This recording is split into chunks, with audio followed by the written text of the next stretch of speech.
mencionando el pasante Anatolio Hernández Quintero, que nos va a hablar sobre electrodinámica geométrica, los sinodales, estamos los titulares, los servidores Alcocarias, Ángel Prieto y María de los Ángeles Sandoval, que es la afortunada directora de este trabajo. Te vamos a pedir que nos platiques máximo media hora sobre el tema de tesis. La media hora que estaré dando data, si te pasa, si es antes mejor. Tenemos la potestad de interrumpirte si lo creemos conveniente, si no al final de tu exposición iniciaremos el interrogatorio formal para ver cómo hablas, cómo respondes, y si no tiene inconveniente empezaremos con María y el servidor. Bienvenidos al examen profesional. Por favor, Anatolio, tuve la suerte de darte clases de electromagnetismo, entonces ya sé que sabes mucho, pero vamos a ver qué tanto más sabes de lo que... Bueno. Adelante, por favor. Sí, bueno, pues buenos días a todos, gracias por venir. Pues yo les voy a platicar muy resumidamente el trabajo de mi tesis. Y bueno, como ya todos sabemos aquí, el tema que yo escogí pues es una mezcla, traté de hacer una hibridación entre electrodinámica, más electrodinámica que electromagnetismo, con la geometría.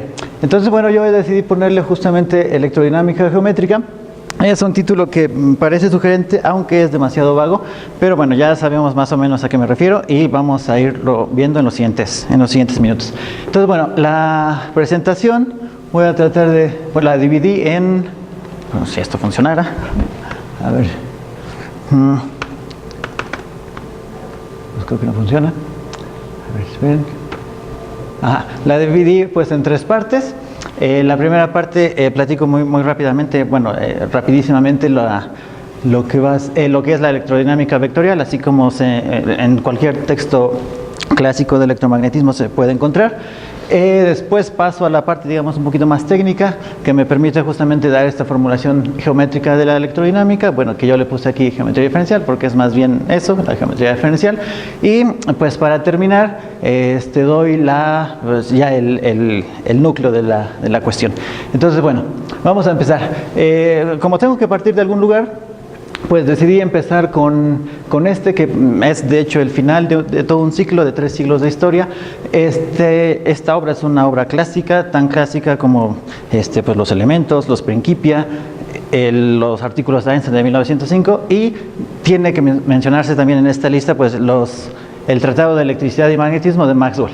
Entonces, bueno, como ustedes pueden ver, este tratado fue publicado en el 73, hubo una segunda edición en el 81, pero quiero empezar justamente con los tratados de electricidad y magnetismo, y nada más recordar cómo es nada más mostrarles cómo es la formulación que da justamente Maxwell en este tratado. El tratado viene expuesto en 2 partes, en 2 volúmenes. En el primer volumen se trata la parte eléctrica, en el segundo volumen un poco la parte magnética, y al final lo que él llama las expresiones de las ecuaciones generales, como pueden ver aquí. Y bueno, Maxwell, como todos ustedes saben, toma la teoría de cuaterniones de Hamilton, y con esta teoría de cuaterniones trabaja para desarrollar estas ecuaciones. Entonces, bueno, él escribe las ecuaciones en cuaterniones. Se puede ver que las ecuaciones en cuaterniones se pueden reducir a una sola expresión, pero él tiene 20. Como pueden ver ustedes aquí, bueno, no se nota tanto, pero aquí están las 20 expresiones en componentes, o sea, son 20 ecuaciones, pero en componentes de las precedentes que llamamos ecuaciones de Maxwell. Entonces, bueno, nada más para mostrar. Quise traer esto a colación porque las ecuaciones que voy a obtener son justamente otra manera de escribir todas estas ecuaciones, salvo 2 o 3 que no van a aparecer al final, sino que se tienen que agregar por separado. Pero bueno, este es el trabajo original de Maxwell, y pues quiero platicarles rápidamente lo que son las ecuaciones de Maxwell, que llamamos hoy ecuaciones de Maxwell. Como sabemos, pues son estas 4 ecuaciones vectoriales. Bueno, no, 2 son vectoriales y 2 son escalares. aquí aparece la divergencia, no la ecuación de Gauss, y lo que dice la ecuación de Gauss es que si nosotros tenemos una carga y una distribución de cargas y a esa distribución de cargas la encerramos con una superficie, que aquí estoy representando con una esferita, pero no tiene que ser esfera, puede ser lo que sea, entonces la cantidad de líneas de campo que atraviesan la superficie, que salen de la superficie, pues se puede medir justamente como la integral sobre esa superficie. Pero en su forma local, en su forma diferencial, lo que nos dice la ecuación de Gauss es que la divergencia del campo eléctrico viene dada por una constante, no importa tanto ese número, es 4π, una constante, por la distribución de carga. Entonces, bueno, lo que nos está diciendo es que la divergencia está dada por la distribución de carga que está encerrada justamente en esa superficie. La ecuación de la divergencia de B, que, bueno, esta ecuación a veces no tiene nombre, a veces tiene cualquier nombre. Yo decidí aquí ponerle la ecuación de no monopolos. Y bueno, lo que nos dice la ecuación de no monopolos es justamente que la divergencia del campo magnético, del campo de inducción magnética, es cero siempre. O sea que las líneas del campo magnético son siempre cerradas, en contraste con las líneas del campo eléctrico, que son siempre abiertas. Entonces, bueno, la ecuación de los monopolos, decir que no existen monopolos es decir que la divergencia del campo es siempre cero. En tercer lugar, pues tenemos la ecuación de Faraday, y la ecuación de Faraday pues nos dice que si nosotros tenemos una corriente eléctrica con ciertas espirales, bueno, estas espirales lo que quieren simbolizar es el cambio de la corriente, ¿no? Porque tenemos las parciales del campo eléctrico. Entonces, si nosotros movemos o hacemos interactuar un imán, una carga, un imán, en este campo eléctrico inducido por esta corriente eléctrica, entonces lo que tenemos es que el rotacional del campo eléctrico viene dado como menos, estoy pensando este término del otro lado, como menos el cambio en el tiempo del campo magnético, ¿no? El cambio en el tiempo. Y bueno, esa es la ecuación de Faraday. Y la cuarta ecuación, pues es la ecuación de Ampère-Maxwell, que pues nos dice que si nosotros tenemos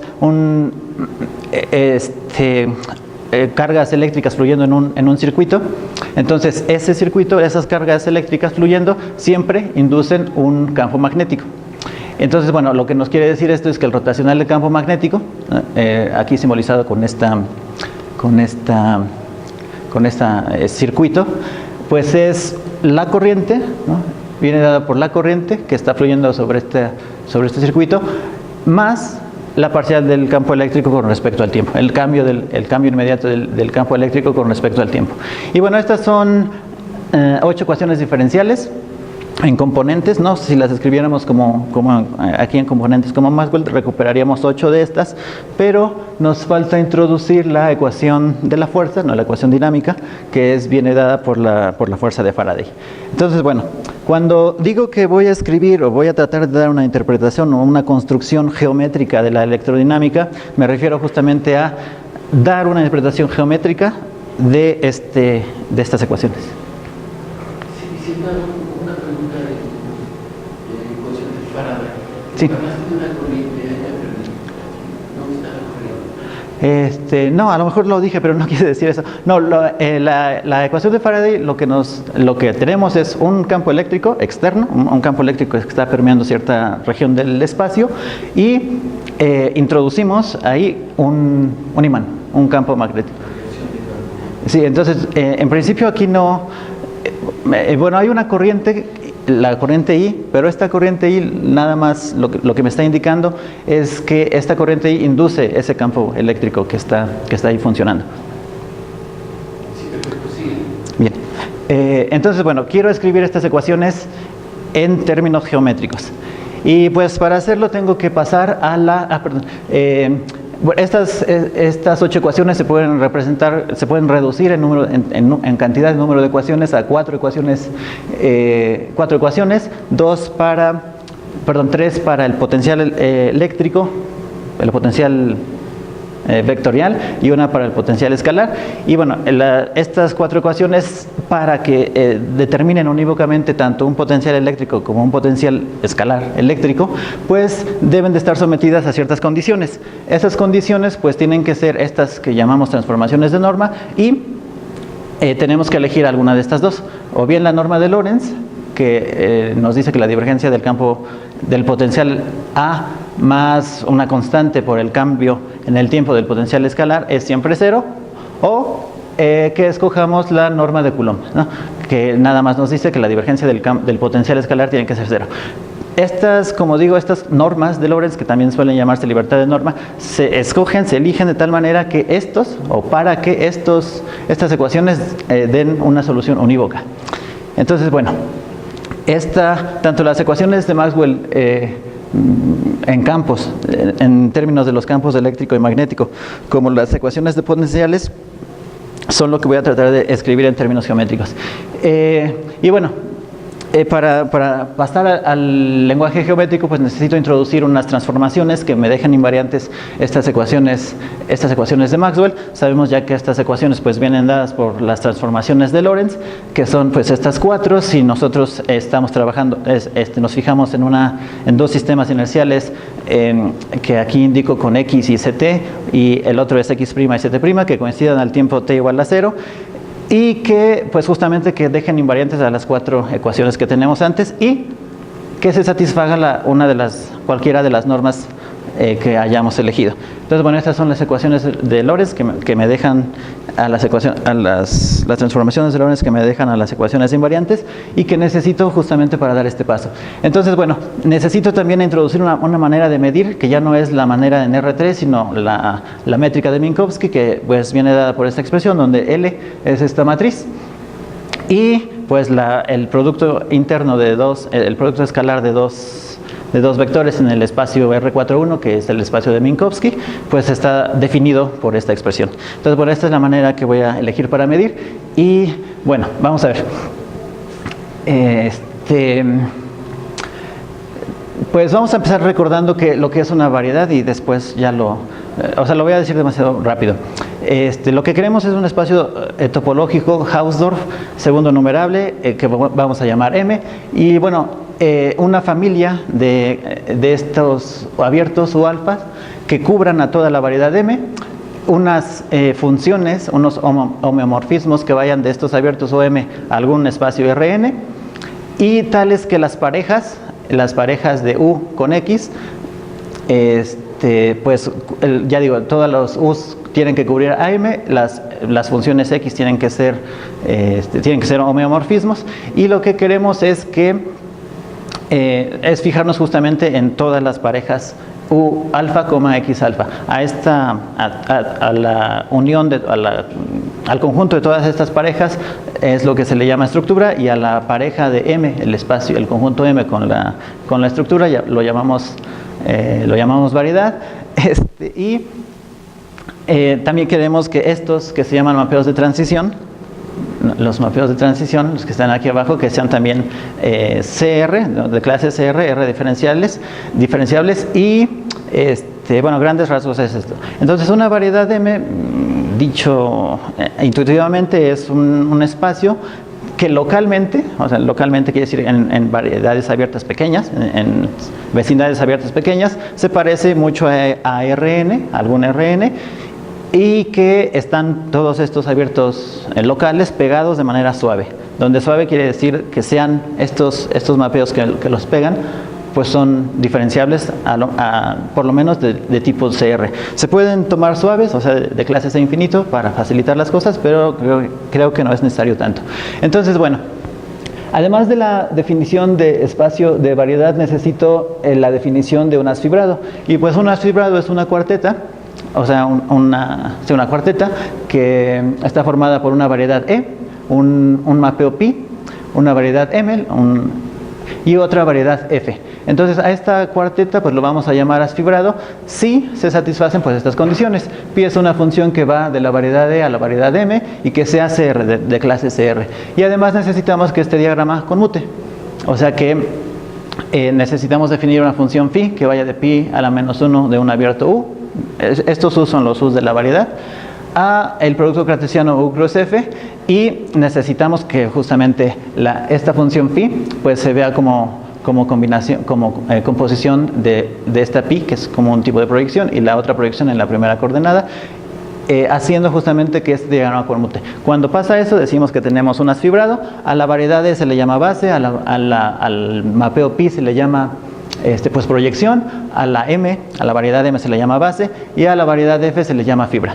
Entonces, de todos los haces fibrados posibles, necesitamos en particular pues un tipo de haz fibrado que se llaman haces vectoriales. Cuando la fibra F, cuando la variedad F es, además de ser variedad, un espacio vectorial, cualquiera en abstracto, un espacio vectorial, entonces vamos a decir que tenemos un haz vectorial, y vamos a definir pues unas funciones que llaman secciones, que son justamente el inverso. La función pi es esta, ¿no? La que va de E en M. Entonces las secciones son funciones que van de M en E, y son justamente el inverso.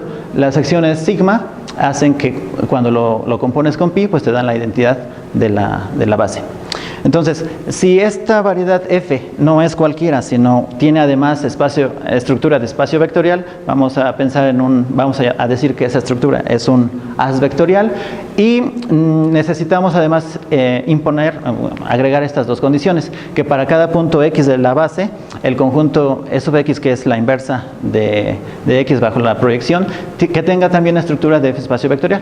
F podemos pensarlo como los reales, de hecho siempre lo hice como los reales, pero puede ser complejo. Entonces, bueno, ya digo, F espacio vectorial, y que también sea isomorfa a la fibra, ¿no? Al espacio B. Nada más cambia aquí la fibra, es un espacio vectorial.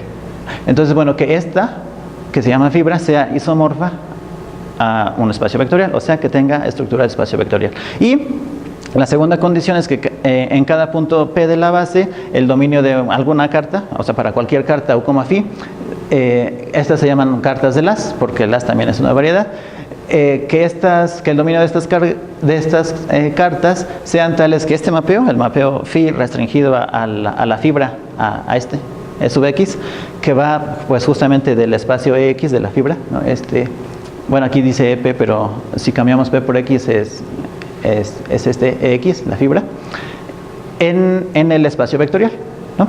Entonces necesitamos que este mapeo sea isomorfo, que sea un isomorfismo de espacios vectoriales, donde phi pues es una pareja de este estilo, pi, phi mayúscula, y bueno, cuando el espacio total, la E, el que tengo aquí arriba, la E, es isomorfo a la variedad M cruz el espacio vectorial, como aquí en mi dibujito, entonces vamos a decir que las vectoriales son as trivial, y es uno de estos los que voy a utilizar para trabajar con electrodinámica. Bueno, además del haz vectorial, necesito, en particular, de todos los haces vectoriales posibles, necesito uno, que es muy especial, y ese haz vectorial que estoy buscando, pues es el que se llama haz tangente. Entonces, para construir el haz tangente, pues primero necesito construir un espacio tangente y tomar la unión disjunta de todos los espacios tangente. Entonces, hay varias formas de construir el espacio tangente, todas equivalentes entre sí. Yo elegí la que más se acomodaba a lo que yo quería hacer. Ya digo, son equivalentes, pero de entrada pues tomo esta, y lo que quiero para definir un espacio tangente dada una variedad M y una estructura A que la hace variedad, pues es justamente tomar un punto para cada punto de la variedad, construir el conjunto gamma sub P, que son pues estas ternas, P, B, una carta, donde P pues, es este punto, B es un elemento de Rn, de la fibra que estoy tomando, del espacio vectorial, no, la fibra, yo la voy a tomar como Rn, entonces tomo un B de un Rn, y esta pues es una carta, ¿no? Un elemento del atlas, que se llama, ¿no? de la estructura A. Y pues el punto P necesito que esté en este U. No es un punto P cualquiera, sino que necesito que esté en el dominio de la carta. Entonces, cuando tomo todas las ternas y hago una relación de equivalencia definida de esta manera, ¿no? Dos elementos de este conjunto gamma sub P son equivalentes, ¿no? Defino la relación de equivalencia de esta manera. Son equivalentes, digo que son equivalentes si W, no, este W, que es un elemento de la fibra, se puede escribir de esta manera, ¿no? La derivada de y seguido de x a la menos 1 restringido a x de p multiplicado por el vector b, ¿no? En palabras llanas, lo que quiere decir es que dos de estas ternas son equivalentes si puedo identificar al vector W con el vector B vía una derivada. Entonces, bueno, este espacio cociente, ¿no? El conjunto de todas las ternas con esta relación de equivalencia es lo que voy a llamar espacio tangente en cada punto, ¿no? Porque esto depende del punto P. Para cada punto P hago lo mismo. Ya que una vez que tengo todos los espacios tangente en cada punto de la variedad, pues puedo fijarme que justamente este espacio tangente, este cociente, tiene una estructura de espacio vectorial, y como tiene estructura de espacio vectorial, pues puedo dar una base. La base son estas parciales, y en términos de estas parciales, cualquier elemento del espacio tangente puedo escribirlo pues como combinación lineal de la base, ¿no? Y además, bueno, como este es un espacio vectorial, ¿no? Porque tienes una base y estructura de espacio vectorial, puedo dar una base dual dada esta base. A los elementos de la base dual los voy a escribir así, bueno, así. Y bueno, por definición, ¿no? de base dual necesito que pase esto. Bien, una vez que tengo definida tanto el espacio tangente y su dual, que se llama espacio cotangente, necesito pues dar la manera en que funcionan los espacios tangente. Y bueno, necesito que si tomo una carta U, X, vamos a definir el levantamiento tangente, que es una función que va de TU a TB. T es la T del espacio tangente, ¿no? Esta T. Y en lugar de M, pues tomo un abierto de M. Entonces B, pues no cualquiera, sino es la imagen de U bajo X, y necesito que esté contenido en algún Rn. Entonces podemos identificar a cada uno de estos elementos TB en el punto X de P como un producto cartesiano de esta forma, ¿no? X de P cruz Rn. Y bueno, lo que estoy diciendo aquí es que a cada punto le voy a agregar una fibra, pero esa fibra tiene estructura de espacio vectorial, y en particular la estructura de Rn, ¿no?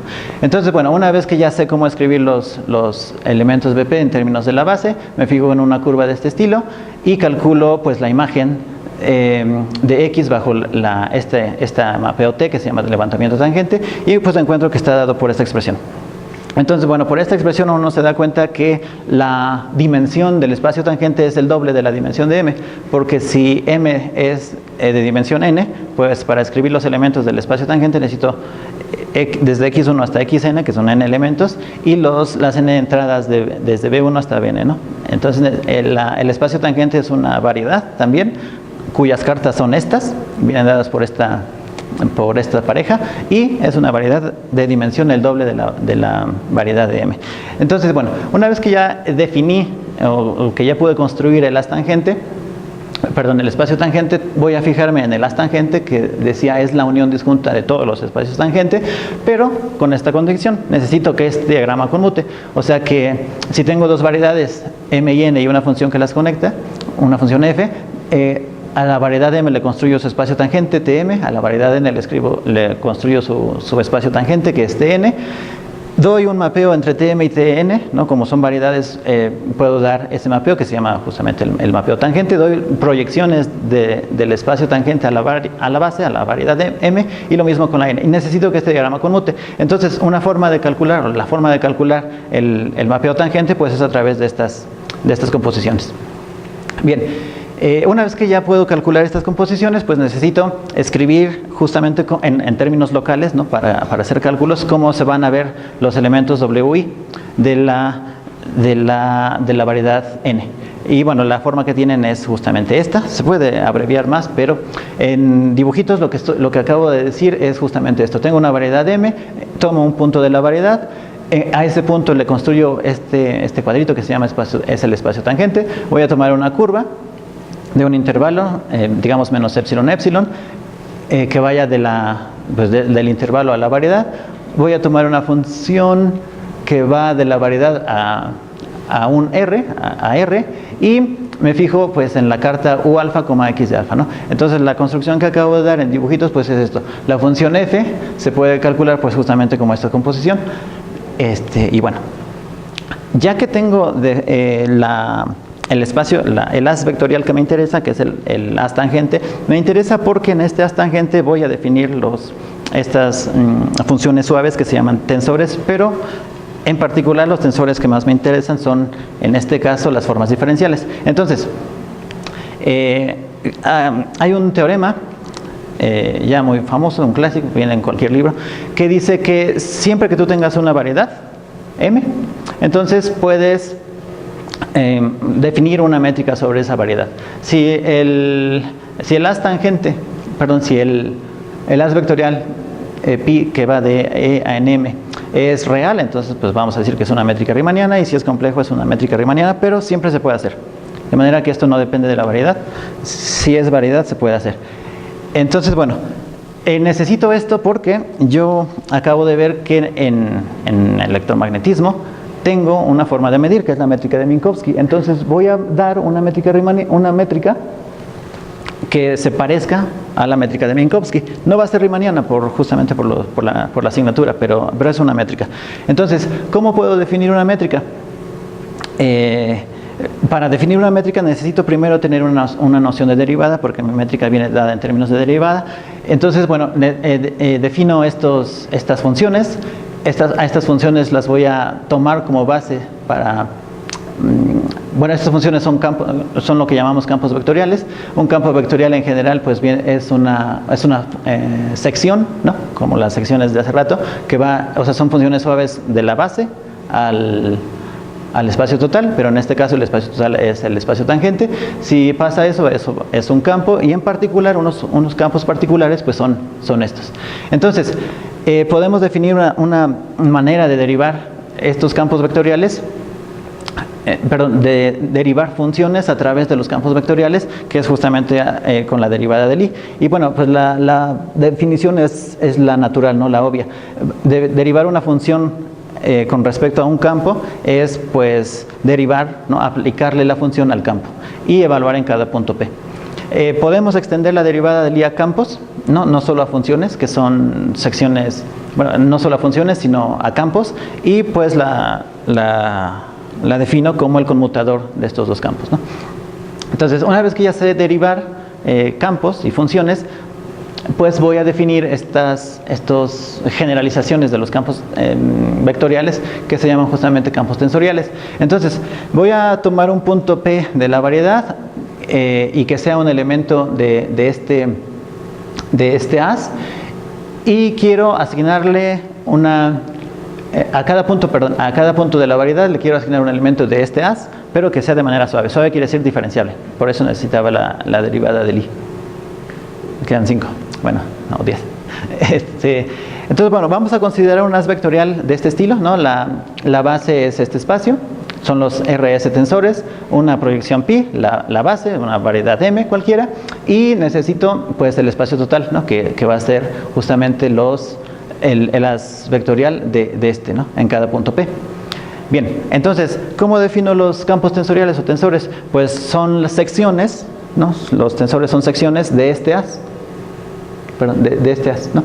Donde aquí estoy cambiando EP por el espacio tangente, ¿no? En general, si E es la variedad M, entonces me voy a fijar en los tensores del espacio tangente, luego en las secciones de este espacio, y a esas secciones pues los voy a llamar campos tensoriales. Se suele escribir así, ¿no? Este objeto se suele escribir así, y eso nada más nos está representando las secciones, ¿no? de este espacio. Entonces, de los tensores en general me interesan un tipo particular de tensores, que son pues los tensores totalmente antisimétricos. Para definirlos pues necesito definir primero un ATP o de antisimetrización, que viene dado por esta forma. Esta constante es una constante que depende de lo que queramos. Yo en este caso la tomé así, pero no es la única convención, ¿no? Hay muchas otras. Se puede definir un producto entre estos tensores totalmente antisimétricos de esta manera, a través del mapeo de antisimetrización, ALT, y usando el producto tensorial, ¿no? Como tanto omega y eta son tensores, pues puedo definir un producto en términos del producto tensorial. Y bueno, a este producto se le suele llamar producto cuña, producto externo. Bien, voy a fijarme entonces en el espacio vectorial de K-formas, que es justamente la unión disjunta de estos espacios tangente, a estos espacios vectoriales tomo sus secciones de todos estos y los voy a escribir así, a las secciones, ¿no? A estos objetos los voy a llamar K-formas. Y bueno, de estas K-formas son los que más me interesan. Entonces, ya que tengo definidas las K-formas, voy a definir una derivada, una manera de derivar las K-formas, que es justamente esta que se llama derivada exterior. Entonces, la derivada exterior pues, es un mapeo que va de K-formas a K más 1 formas. Y bueno, se define recursivamente, ¿no? Primero lo defino para una cero forma, ¿no? Una función suave, de esta manera, y después lo defino pues para K-formas en general, ¿no? Se hace de manera recursiva, primero para cero formas, para 1 formas, 2 formas, etc. Bien, una vez que ya tengo definida mi derivada exterior, mi derivada exterior, voy a definir un producto interno, que es el que yo voy a utilizar. Bueno, puedo definir varios, pero voy a definir un producto externo entre formas, entre K-formas, que está pues dado por el determinante de estos, donde este otro producto interno, ¿no? el que tiene la coma en medio, pues es el producto interno escalar, ¿no? Es el producto escalar que puedo definir para tensores. Entonces, bueno, hay una relación entre estos dos, entre el producto con barra y el producto con coma, que es pues justamente esto, ¿no? Son equivalentes salvo esta constante, ¿no? Y bueno, al elemento se le suele llamar elemento de volumen, y necesito estos para definir este mapeo que se llama operador de Hodge. Entonces, siempre que tengamos una pareja, un espacio vectorial con producto interno B, G, que sea de dimensión finita, eso es importante, que sea finito dimensional, y un elemento de volumen vol que viene dado por esta forma, vamos a definir un mapeo estrella que va de K formas a n menos K formas, implícitamente, de tal manera que haga esto, ¿no? Que alfa cuña estrella de beta sea el producto interno de las dos formas multiplicado por este elemento de volumen. Entonces, bueno, se puede demostrar que este mapeo existe, se puede dar una construcción explícita y que tiene las siguientes propiedades, ¿no? Estas 4 propiedades. La estrella del 1 es el volumen, la estrella del volumen es esto, etc. Bien, además de esto podemos definir otro mapeo que se suele llamar pues operador codiferencial, de esta manera, ¿no? En términos ya del mapeo estrella, ¿no? el operador de Hodge, la derivada exterior y de nuevo el mapeo estrella y un signo. Si puedes resumir en un minuto tus conclusiones. Sí. Entonces, bueno, se puede demostrar que esta delta, que este mapeo codiferencial es el adjunto del mapeo de la derivada exterior, y bueno, que sea adjunto es importante porque lo necesito para concluir lo siguiente.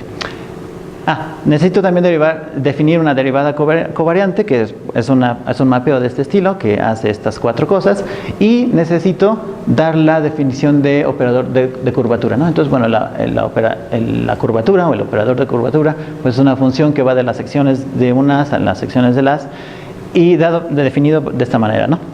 Bien, en términos, la curvatura puesta en términos de las conexiones se puede calcular de esta manera.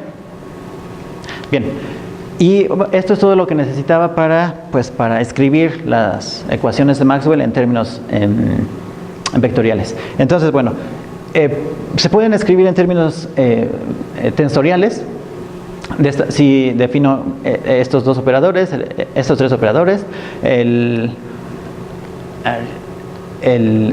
4 potencial, la 4 corriente, el tensor de Faraday, y las ecuaciones Maxwell pues se pueden escribir en estas dos, se pueden resumir en estas dos, ¿no? Las ecuaciones inhomogéneas pues se pueden escribir, vienen dadas por esta expresión, las ecuaciones homogéneas por esta otra. Es importante notar que esta expresión no es una particularidad del tensor electromagnético, sino que se vale para todo 2-0 tensor.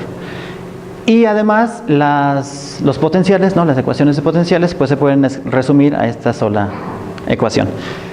Entonces, bueno, esto se puede hacer en términos tensoriales, pero en términos de formas necesito definir primero, reescribir el gradiente. Yo sé que el gradiente se puede escribir en términos de la diferencial.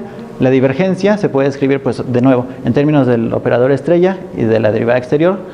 Y el mapeo que es el que baja índices, y el rotacional pues se puede escribir de esta manera. Si defino una forma de campo eléctrico de esta forma, una forma de campo magnético así, y la forma de Faraday, también puedo definir una unoforma de corriente que viene dada por esta expresión y una unoforma potencial. Entonces se demuestra que las ecuaciones homogéneas de Maxwell pues son vienen dadas por esta expresión, y las inhomogéneas pues vienen dadas por esta otra expresión, y además las ecuaciones de potenciales pues vienen dadas por esta otra expresión. Entonces esta expresión, la de los potenciales, F igual a dA, me expresa la libertad de norma, ¿no? Porque estoy hablando de los potenciales, cualquiera de las normas, ya sea la de Coulomb o la de Lorentz. Bien, entonces esta expresión, la libertad de norma, pues es una expresión estrictamente física, ¿no? Lo que nos está diciendo es que si tú escribes las ecuaciones de Maxwell en términos de potenciales, un potencial A y un potencial phi, entonces para que esos potenciales estén unívocamente determinados, ¿no? Para que la solución sea única en cada problema particular, necesito imponer esta condición. Bien, esta condición tiene una interpretación geométrica que es la siguiente. En términos de este teorema, en términos de la curvatura, puedo calcular la curvatura de una conexión. Entonces, si nosotros hacemos lo siguiente, si pensamos a las ecuaciones de Maxwell, ¿no? las dos, df igual a 0 y delta f igual a 4πj, simplemente como un par de ecuaciones, ¿no? Digamos, tratando de despojarlas de su sentido físico, nada más como dos ecuaciones diferenciales en formas que tienen que satisfacer pues una dos forma f cuando la uno forma j es dada. Entonces las ecuaciones de Maxwell, ¿no? Estas dos, las ecuaciones de Maxwell, tienen sentido en cualquier variedad semi-riemanniana, no sentido físico, pero sí sentido matemático, y en algunos pues puede tener sentido físico, y de hecho en una variedad de Lorentz, en una variedad semi-riemanniana cualquiera, pero en particular en una variedad de Lorentz que se puede escribir de esta manera, ¿no? Con una métrica pues dada de esta forma. Entonces también podemos escribir la ecuación, ¿cómo es eso? La dos forma de Faraday, que nos permite identificar el campo eléctrico, el campo eléctrico y el campo magnético en su forma covariante. Bien, entonces, ¿cómo hago para relacionar la libertad de norma, que es un hecho físico, con la curvatura, que es un hecho geométrico? Pues necesito definir una conexión.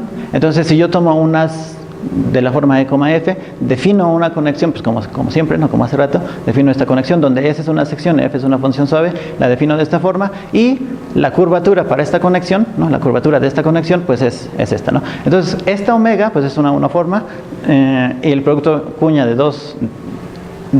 una unoforma consigo misma es siempre 0. Entonces nada más encuentro, ¿no? Concluyo que F pues viene dada como de omega. Entonces, si la A es la matriz de conexión de esta conexión, entonces la matriz de conexión es simplemente esta unoforma omega. Bien, como esta es una unoforma y tenemos la ecuación esta pues la puedo escribir como F igual a dA, podemos identificar a la matriz omega, la matriz de conexión de la unoforma potencial, y a esta unoforma la identifico con que es la matriz de la conexión, y a esa forma la voy a identificar con la unoforma potencial, porque es una unoforma. Ahora, necesito también identificar a esta F con la dos forma de Faraday, y pues para hacerlo necesito que esta F satisfaga pues las dos condiciones, ¿no? Las dos ecuaciones de Maxwell, que la derivada exterior de F sea 0 y que estrella D, estrella F sea siempre 4πj, siempre que me dan una unoforma J. Entonces, bueno, estas son pues las ecuaciones de Maxwell para una dos forma F en general. ¿Cómo recupero las que ya tenía, ¿no? Las que sí tienen sentido físico? Pues para recuperarlas lo que tengo que hacer es esto, ¿no? Describimos a las ecuaciones de Maxwell de esta manera. Dada una densidad de carga ρ y una corriente eléctrica J, está dada una unoforma de corriente, ¿no? Esta siempre la puedo construir como la definí, y de entre todas las conexiones para el haz vectorial trivial sobre un espacio de Minkowski, pero se puede tomar sobre cualquier variedad de Lorentz, escogemos aquellas conexiones de todas las posibles, de todas las que satisfagan estas dos ecuaciones, este par de ecuaciones, escojo aquellas que satisfacen esto, ¿no? Cuya curvatura es justamente la dos forma de Faraday. Entonces, que satisfaga esta ecuación, ¿no? La ecuación homogénea, y que satisfaga la ecuación inhomogénea. Y de entre todas las posibles conexiones que satisfacen esto, Las que pudieran tener algún significado físico, no, hay muchísimas, es toda una clase, de hecho todas ellas forman una variedad. Pero de las que pudieran tener un significado físico, pues son aquellas cuyas curvaturas correspondientes son puntos críticos de un lagrangiano dado, ¿no? Ya sabemos que el problema es en realidad dar un lagrangiano, pero una vez que tú puedes dar un lagrangiano, encuentras los puntos críticos y te fijas en cuáles de todas estas conexiones satisfacen, son los puntos críticos de un lagrangiano dado. Y entonces lo que acabo de hacer, o lo que traté de hacer, 30 segundos, 5 segundos, es que para poder hacer una generalización será necesario que el campo electromagnético o el campo de fuerzas esté escrito como la curvatura de una conexión. No, es decir, que de alguna manera podamos escribir que fuerza es igual a curvatura. Bien, gracias. Y bueno, eso es todo. Sí, no sé si te habían advertido que es la costumbre media hora para ¿El qué? escucharte. ¿Perdón? Que no tienes más de media hora. Ah, Sí, para ver el tiempo de interrogar y ver cómo. ya. Entonces era muy importante tu disciplina que terminar en media hora. Bueno. Es parte Sí. del examen. Ya. Gracias, Anatolio. Vamos a empezar con el interrogatorio Sí. formal y vamos a empezar con la doctora Sandoval, por favor. A ver, Anatolio, María, gracias. ¿puedes regresar al principio de la exposición? ¿Al principio? No sé si hay un botón para regresar al 1. Hiciste un comentario en la segunda diapositiva Ajá. acerca de que Maxwell necesitó la teoría de cuaternions para poder describir toda esta formulación de las ecuaciones de Maxwell. Ajá. ¿Por qué fue necesario que fueran cuaternions? Bueno, no es necesario, se puede hacer de otras maneras. ¿Por qué Maxwell lo hizo de esta forma? Pues es una pregunta interesante, es un problema realmente histórico. Es como preguntarse por qué Newton escribió los Principia como los escribió, por qué Euclides escribió los elementos como los escribió, sí podía haberlos escrito de otra forma. ¿Por qué Maxwell los escribió de esta manera? Pues no sé, es un problema que no, es una pregunta que no tiene respuesta o que puede tener muchas respuestas. Pero la mía es no sé. La siguiente diapositiva. Ahí escribiste la ecuación de Gauss para campos eléctricos y luego la de la no existencia de monopolios magnéticos. Sí. Ok. Y entonces, de todo esto, yo lo que te quisiera preguntar es, hicimos en el trabajo de tesis como la formulación de las ecuaciones de Maxwell para variedad de Riemanniana. Sí. Tú, cuando definiste lo que era una variedad, en general dijiste que se trata de un espacio geométrico que realmente es un espacio euclidiano. Ajá. Entonces, esto que estás presentando, uno podría decir, bueno, lo estás presentando en un espacio euclidiano. Y entonces uno podría pensar que a lo mejor es innecesario el tratamiento en variedades diferenciales. Pero tú, ¿qué dices al respecto? ¿Por qué piensas que sí valió la pena hacer el trabajo en variedades diferenciales? Más en concreto, en variedades diferenciales. Sí, bueno, la ecuación de potenciales a la que llego, ¿no? Que F es igual a DA, la que expresa la libertad de norma, está escrita en términos de curvatura y de conexión, pero esa curvatura y conexión no están escritas en un RN, ¿no? Están escritas en un espacio vectorial isomorfo a algún RN, pero no en un RN. Entonces, bueno, estas ecuaciones tienen sentido solamente en R3, ¿no? Porque pues para poder hablar del rotacional tengo que hacerlo en R3, no en cualquier otro no en cualquier número de dimensiones. También estas ecuaciones pues te llevan naturalmente a las transformaciones de Lorentz. Entonces, bueno, para poder introducir las transformaciones de Lorentz tengo que definir un espacio ya de 4 dimensiones y que se puedan, que el producto interno esté definido justamente de esta manera. Entonces, ya cuando hablamos de un espacio de Minkowski ya no estamos hablando de un R. Es algo parecido, ¿no? Pero no es un R. Entonces, si nosotros quisiéramos, digamos, generalizar este espacio, no en el número de dimensiones, el número de dimensiones es trivial, sino generalizarlo porque el espacio de Minkowski es un espacio de curvatura cero, ¿no? Es un espacio plano, su curvatura es cero. Pero nosotros sabemos ya que el espacio en general no es cero, porque la masa afecta la curvatura. Entonces, cuando Maxwell escribe sus ecuaciones, pues no tiene en cuenta la curvatura del espacio. Supone que es un espacio plano, ¿no? de curvatura cero. Entonces, tengo que definir unas variedades en general, definir su curvatura y considerar todas aquellas, incluso las que no tienen curvatura cero. Entonces, sí es necesario pasar más arriba.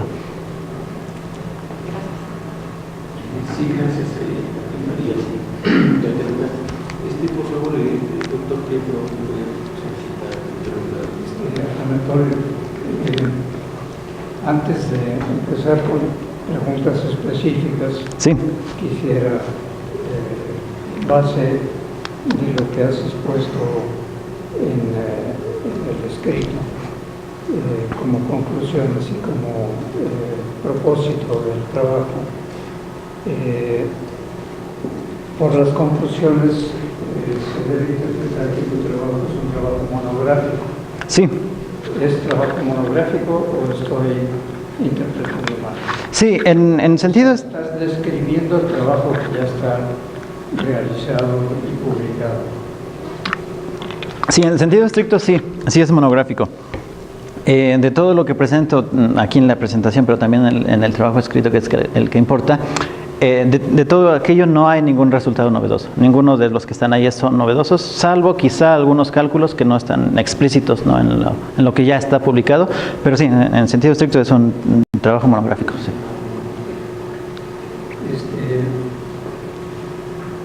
¿Tienes algunos errores Varios.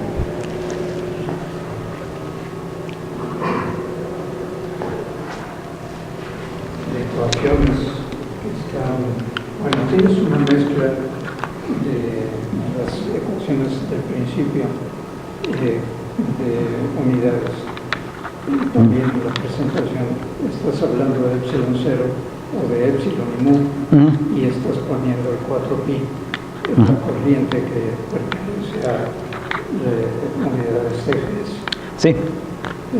Y después al final usas unidades TGS con C igual a 1. Ah, Que podías haberlo usado desde el inicio, ¿no? trabajo, que hubiera sido más sencillo. Sí.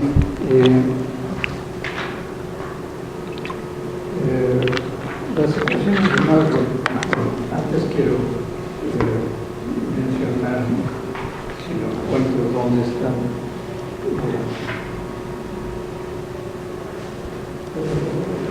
La ecuación estaba equivocada. Hablas de la ecuación de norma y pones la de una ecuación de... Digo, eso lo debemos revisar y como tenemos poco tiempo, no voy a perder el tiempo en localizar Pero ahí la los tienes. detalles. A lo mejor sí. Aquí en la página 7 de la introducción, la corriente eléctrica como un vector, son errores más o menos mínimos. Aquí hablas de la norma de Lorentz en la página 10. Sí. Y estás poniendo la ecuación de onda. Ah, pues sí es un typo. En la página 10, el segundo párrafo. Y de esos detalles tienes algunos, pero que creo que se puede hacer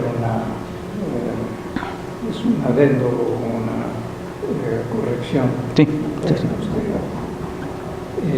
Las ecuaciones de Maxwell, que son el centro de tu trabajo, tienen muchas facetas y se pueden analizar desde varios ángulos.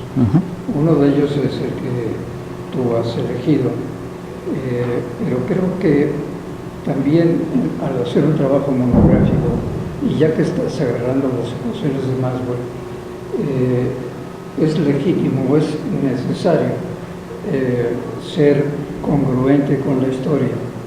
Y las ecuaciones que has escrito con las ecuaciones de Maxwell no son las que aparecen en el trabajo de Maxwell. No, estrictamente no. Eso te lo mencioné porque creo que hay que dar crédito a quien lo hizo, que fue Hertz. Hertz, sí. Y eso creo que te lo mencioné y insisto. En la parte del cálculo exterior, sí. El cálculo exterior con las formas y las formas de corrección. Está relacionado con el trabajo de Elie Cartan. Y también creo que eso hubiera sido en un trabajo monográfico. Es indispensable decir quién arrancó con todas estas ideas que han llegado donde han llegado a través de la teoría de Einstein, de la relatividad general. Pero creo que el nombre de Elie Cartan es una segunda falta en el trabajo para hacer legítima la historia.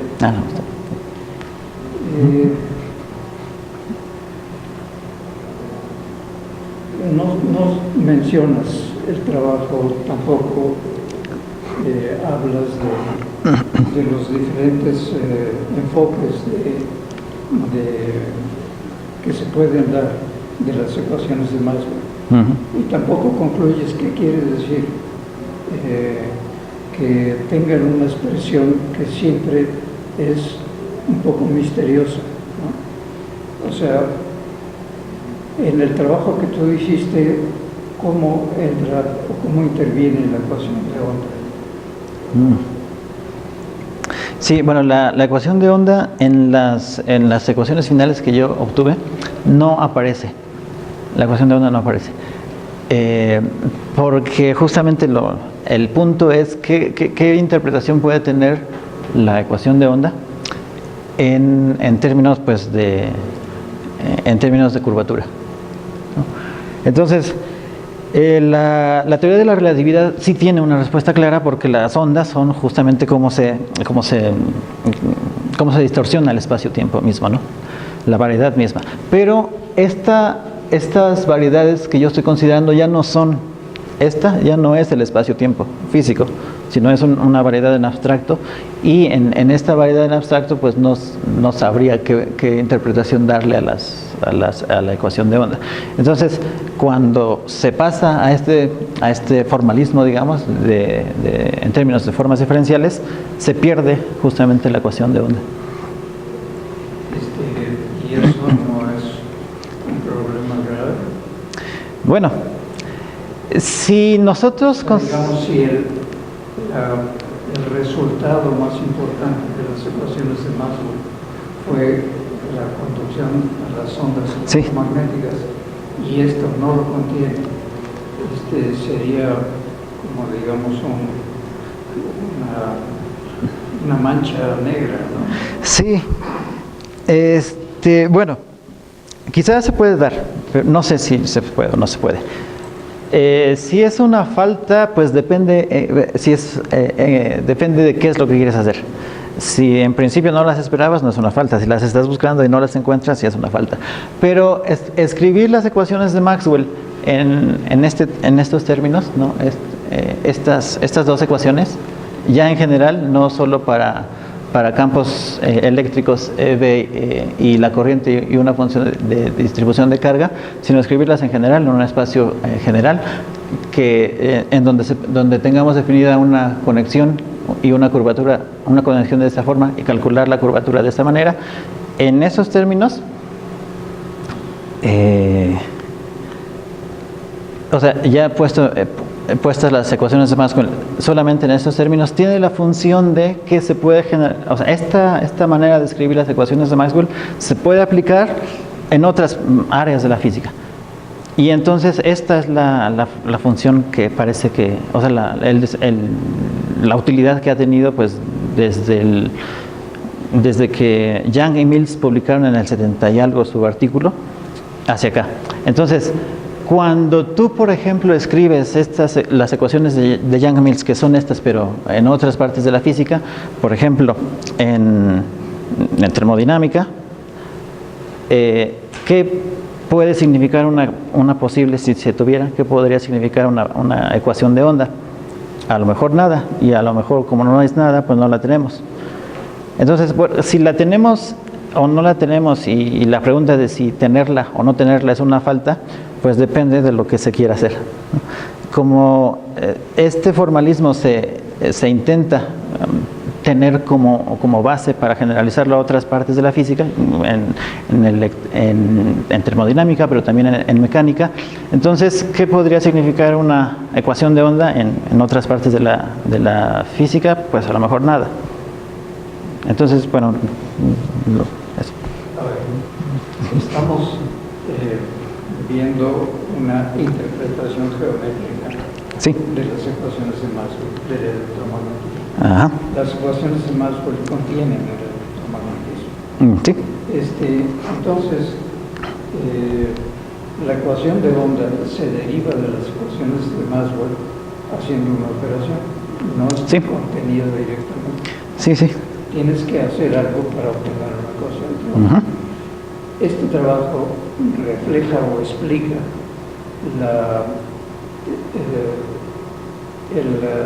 la interpretación geométrica con las teorías que nos has explicado, matemáticas, explican las ecuaciones de Maxwell, nada más las ecuaciones de Maxwell. Cómo las ecuaciones de Maxwell tienen una fuerza de Lorentz, se requieren de la fuerza de Lorentz y requieren de la ecuación de onda Ujú. para hacer un equipo completo que Ujú. describe la física. Sí. ¿Cómo ves que esos, digamos, si no los quieres llamar faltantes, cómo explicas que no estén contenidas en esta presentación de cálculo diferencial? Ujú. ¿Por qué no están contenidas? Ujú. Bueno, a ver, ¿por qué no están contenidas? De manera implícita sí están contenidas porque podemos escribirlas en términos tensoriales en general. Tensoriales en general, pero La fuerza de Lorentz. menos la fuerza de Lorentz, sí. No, las de onda hablo. Las ecuaciones de onda se pueden escribir a ver si las tengo por aquí. No las tengo. Pero se pueden escribir en términos tensoriales. Si quisiéramos... Estamos viendo la forma tensorial es una equivalencia de todas las partes de las ecuaciones de Maxwell se pueden Ujú. expresar en forma tensorial. Ujú. Y eso tienes la fuerza de Lorentz, la ecuación de onda y las expresiones por medio de los potenciales. Ujú. Todo está contenido en la expresión tensorial. Sí. Precisamente eso es lo que te estoy preguntando, Ujú. porque tu trabajo muestra cómo están contenidas las ecuaciones de Maxwell sin que hables de la ecuación de onda o de cómo se produce la acción del campo electromagnético sobre una carga. Ujú. Sí, entonces, bueno, acaba de decir que la ecuación de onda, la ecuación de onda se puede escribir en términos tensoriales en general. Si quisiéramos escribirlo en términos de formas, ¿no? De formas, pues necesitamos recurrir justamente a estas relaciones, ¿no? Tenemos que escribir el gradiente de esta forma, la divergencia y el rotacional. Y el problema de las ecuaciones de onda es que en ellas no aparece ninguno de los tres operadores diferenciales, ninguno de esos tres operadores. Entonces, pues no sé por qué no. O sea, no sé qué implicación tiene que no aparezcan. Si es que no aparece, ¿no? Bueno, entonces, si lo que tu trabajo hace es hacer una formulación en una geometría diferencial de un espacio de n dimensiones, creo que el hablar de la ecuación de onda y de todo lo que contiene las ecuaciones de Maxwell, aledaños en las propias ecuaciones, hubiera sido deseable. Sí. No digo que el trabajo tenga el mérito que tiene. Estoy señalando que las ecuaciones de Maxwell, desde donde empiezas, contienen la ecuación de donde contienen la fuerza de Lorentz. Y eso tendría que haber sido tocado en algún punto en las conclusiones. Sí. Gracias, Ángel. Pues me toca al final, y en la entrevista que tuvimos para tu tesis te prometí hablar de física. Sí. Tu título va a ser de física. Me gustaría regresar a las ecuaciones de Maxwell, al principio de la conferencia inicial de las blancas. Ahí. La parte histórica me gusta que la hayas tocado, por cierto. La siguiente. Aquí ya lo hizo notar antes de tus unidades. Aparentemente estás ahí en CGS y en algunas partes a veces vendes sistema internacional o MKS. Sí. Y hay una museo, Epsilon, todo esto, hay una mezcla incómoda. Y en ese sentido sí me hubiera gustado hubieras presentado consistentemente las cosas. Pásame a la ecuación de las transformaciones de Lorentz. ¿En qué está medido tiempo y posición? Tiempo y posición se miden. Bueno, tiempo y posición se miden primero en la misma unidad y se pueden medir en metros o en segundos. Puedes medir el tiempo en metros y a las distancias también en metros, o elegir segundos y medir todo en segundos. A ver, en CGS. En CGS, en CGS vamos a ver la gamma. Ya me perdí.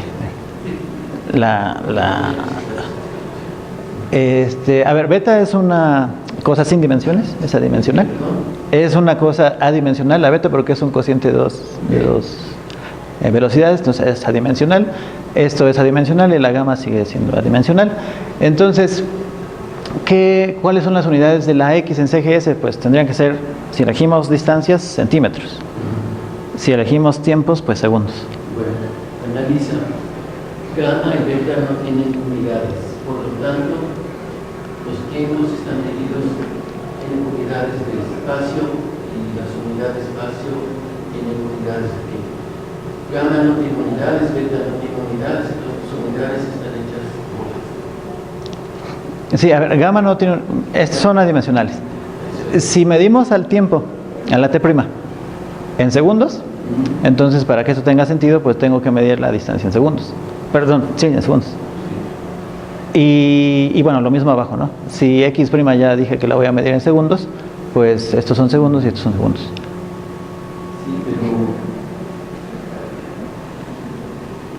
Sí, pero si estás midiendo tus unidades así muy raro, distancias en segundos.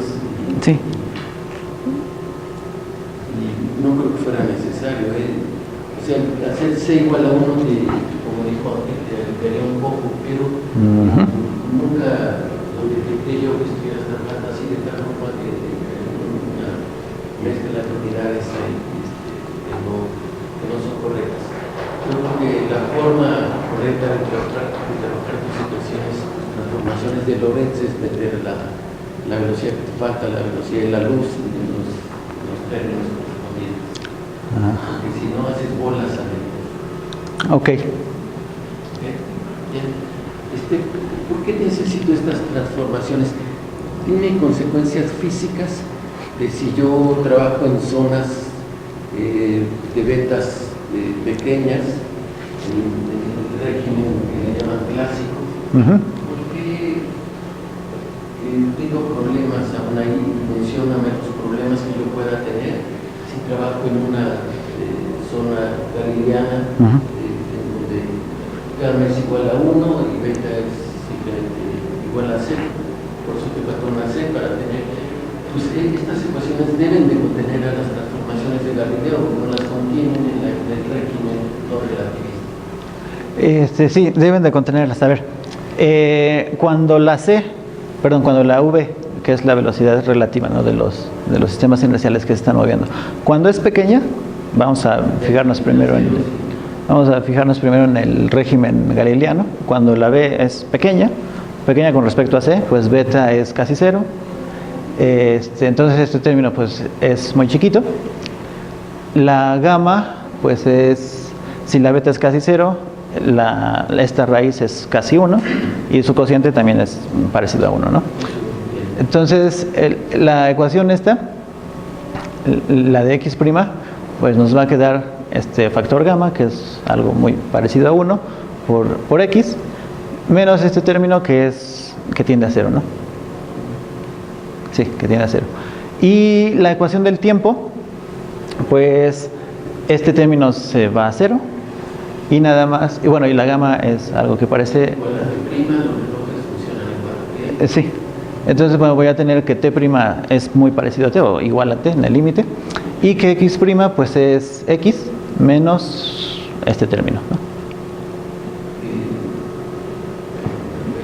Faltaría dónde queda la transformación clásica. Ahí te dice que x' es igual a X. pero estás cambiando el sistema de referencia con una cierta velocidad y ya no queda. Sí, aquí debería de tener una velocidad, sí. Una vez, sí. A ver, te preguntaba yo, consecuencias de usar transformaciones clásicas galileanas en lugar de las de Lorentz. Bueno, las de Lorentz vienen justamente como la respuesta de cuáles son aquellas transformaciones que me dejan invariantes las ecuaciones de Maxwell. Entonces, si yo manejo unas transformaciones que no son las de Lorentz, las ecuaciones de Maxwell no van a ser invariantes. Si manejo, por ejemplo, el límite galileano, ¿no?, las transformaciones de Galileo, pues voy a encontrar que las ecuaciones de Maxwell no son invariantes. ¿Y qué quiere decir que no son invariantes? Que dos observadores, no físicamente, observando el mismo fenómeno ven cosas distintas, ¿no? ¿Te incomoda que se vean cosas distintas? ¿Te incomoda mucho?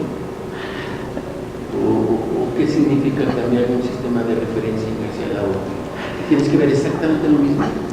Exactamente lo mismo. ¿O qué es lo mismo que tienes que ver? No, a ver, creo que lo dije mal. Cuando digo que ven cosas distintas es que uno ve cosas que el otro no ve. Y lo que necesitamos, lo que nos permiten los sistemas, lo que queremos que hagan los sistemas inerciales es que se vean las mismas cosas, aunque sea de manera distinta, pero que estén todos los elementos para uno y para los dos observadores.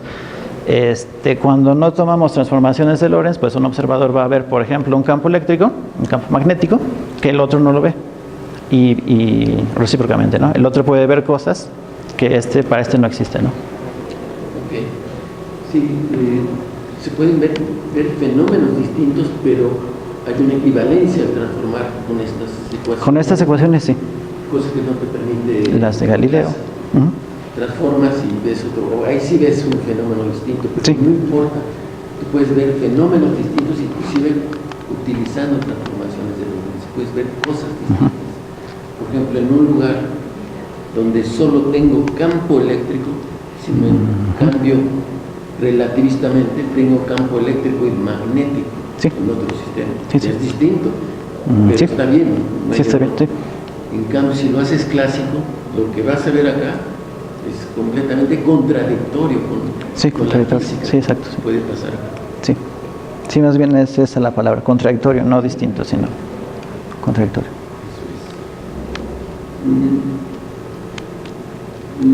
Quedamos que tomaste la clase conmigo.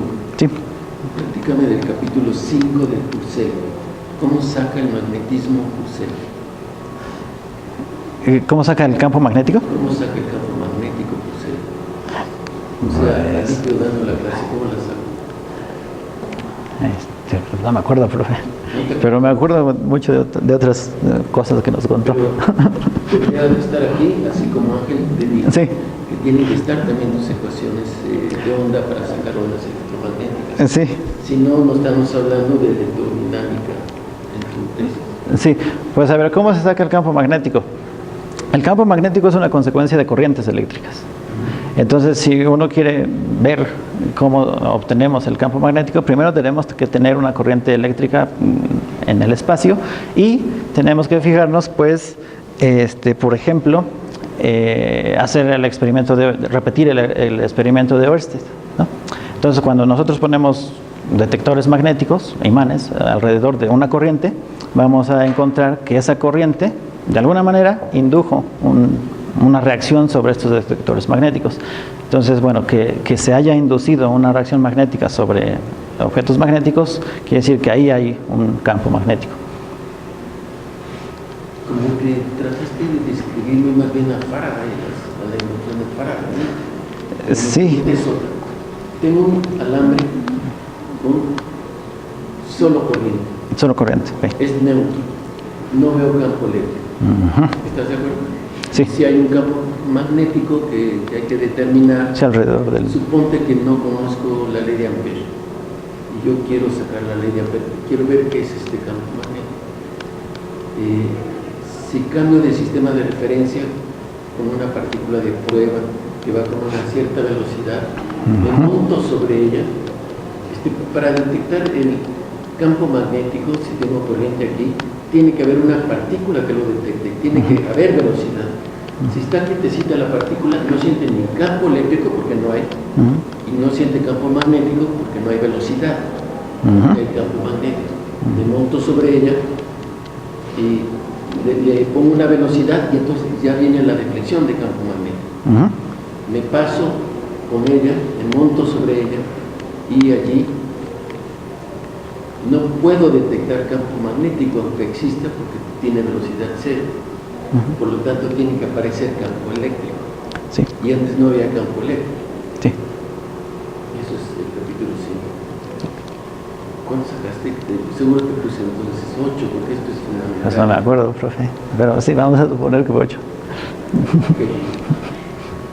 Entonces, te decía que María, me gustó esta monografía, le dije, oye, es un resumen padrísimo. No chequé detalles como unidades y esto, pensé que debería de estar todo bien, pero me hizo muy interesante. Le dije que me recordaba mis épocas como Moshinsky, de formalismo matemático para hacer física y todo eso, y me gustó, me recordó viejos tiempos.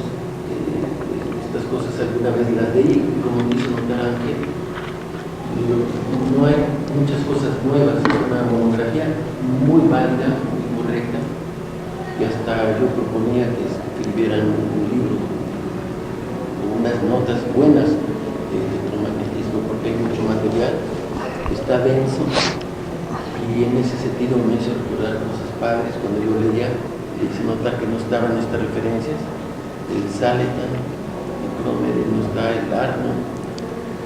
Por cierto, con Saletan, Jorge José, un mexicano en Boston, acaba de escribir hace unos 20 años un libro de mecánica, muy padre también en esta línea con estos formalismos. Y decía que no estaba, pero me trajo buenos recuerdos la tesis, pero como hizo notar el doctor Prieto, no hay muchas cosas originales. Pero me gustó el trabajo y por eso acepté ser sinodal y platicar con él. Le prometí hablar de física aquí y ya te agarré. Sí. Te agarré en varias cosas. Tenemos que desalojar al rato el salón, apenas tenemos tiempo para deliberar. Entonces, si no tienen más preguntas del jurado, vamos a pedir que nos permitan deliberar libre y reservadamente para la pregunta. ¿Está bien? ¿No hay más preguntas? Gracias. Vamos a leer. Y dice así: en la Facultad de Ciencias, el día 21 de junio de 2018 se celebró el examen profesional que para obtener el título de físico sustentó Anatolio Hernández Quintero, de nacionalidad mexicana, registrado con el número de cuenta 41, 10, 28, 14, 5, y quien cursó los estudios en el periodo 2011, primer semestre, a 2018, segundo semestre, 7 años. ¿2018? Este es 2018. 11 a 18. No, es 15. Un promedio de 8.45 y cumplió los requisitos señalados en el plan de estudios aprobado por el H Consejo Universitario, habiendo presentado la tesis electrodinámica geométrica. Título compacto, cosa que se agradece, es que son unas letras. El jurado designado por la directora del plantel, formado por los profesores que a continuación se mencionan y fungieron como, los tres somos doctores, Alipio Gustavo Calles Martínez, Ángel Prieto Ruiz, María de los Ángeles Sandoval Romero, resolvió al término del examen otorgarle la calificación de aprobado, la que le hicieron saber tomándole la protesta universitaria y firmando la presente. La protesta universitaria me gusta mucho leerla.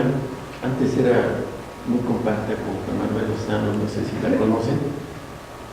No. Al final la mencionaré. De ti, Anatolio Hernández Quintero.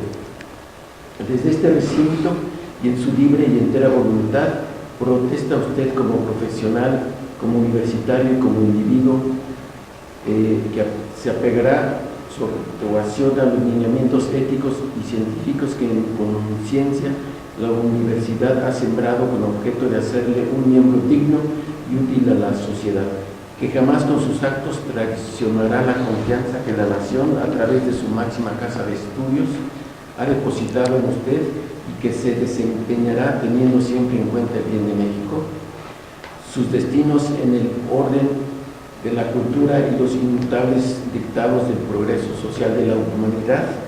¿Protestas? Protesto, sí, protesto. Deberá recordar siempre que la ciencia sin ética forma tiranos, que la ética,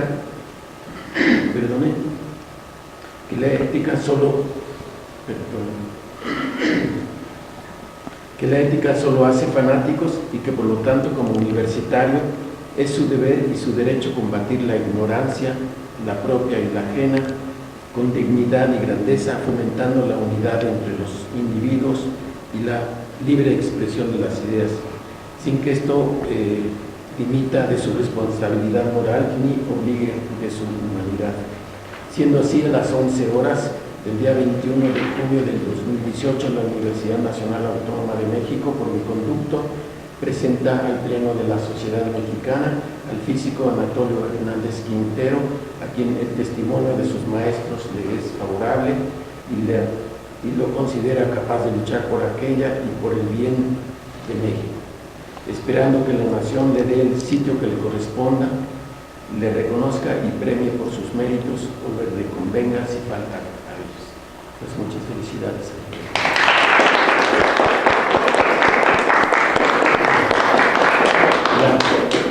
La otra protesta, que era la que antes se leía, de Juan Manuel Lozano, que era un personaje, un físico muy importante en nuestra facultad, de esta universidad, era siempre de muchas ocurrencias, y la protesta que tomaba decía al sustentante que si protestaba, cumplir y hacer cumplir las leyes de la física. Bueno, protesta. Esa era la protesta. Bueno, pues felicidades, te deseamos gracias, éxito en tu gracias. futuro académico y vamos a darte tu abrazo. Pero primero un aplauso.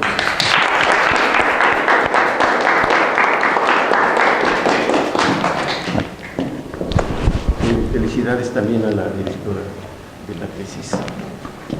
Muy bien. Y a los familiares también muchas felicidades. Finalmente, todo llega. Sí. No, pero nos dijeron que le entregáramos esto, que son sus votos. Son tus votos, ok. Y yo creo que terminando, nada más que entregues, nos alcanzas. Sí. Por si acaso hay algo. Sí, nosotros tenemos que ir a la sección escolar ahorita. Con su permiso, Sí, perfecto. ¿Y qué hago con esto? Entregar Esa es tu carta de aprobado. Ok. ¿Con quién? Ah, sí. ¿Ellos no te firman una tesis que se queda para ti? ¿No? ¿No? Ah, medio.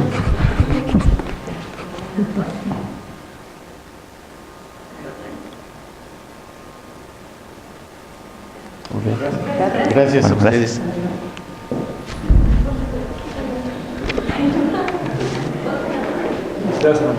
Vámonos de putas. ¿Está grabando?